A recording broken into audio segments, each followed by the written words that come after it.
وجعلناها رجوما للشياطين وأعتدنا لهم عذاب السعير وللذين كفروا بربهم عذاب جهنم وبئس المصير إذا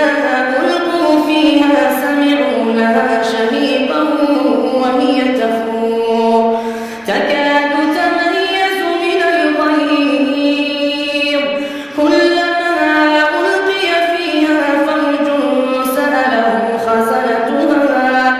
سألهم خزنتها ألم يأتكم نذير قالوا بلى قد جاءنا نذير فكذبنا وقلنا ما نزل الله من شيء إن أنتم إلا في ضلال كبير وقالوا لو كنا نسمع أو نعقل ما كنا في أصحاب السعير فاعترفوا بذنبهم فسحقا لأصحاب السعير إن الذين يخشون ربهم بالغيب لهم مغفرة وأجر كبير وأسروا قولكم أو اجهروا به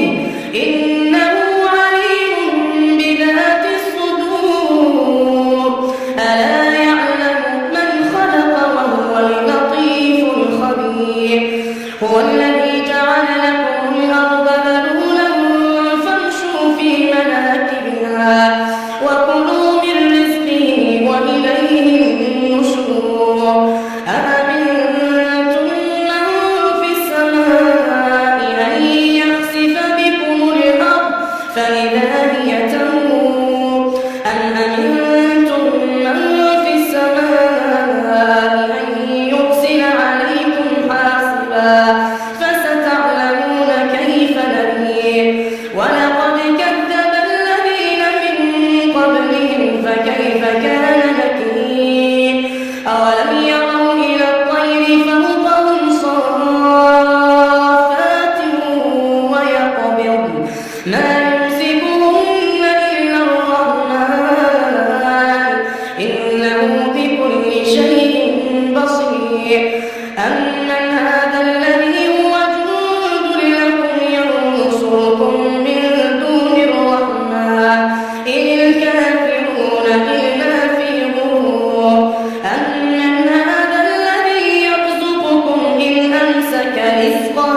بل لجوا في عتو ونفور أفمن يمشي مكبا على وجهه أهدى أمن يمشي سويا على صراط مستقيم قل هو الذي أنشأكم وجعل لكم السمع والأبصار والأفئدة قليلا ما تشكرون قل هو الذي ذرأكم في الأرض وإليه تحشرون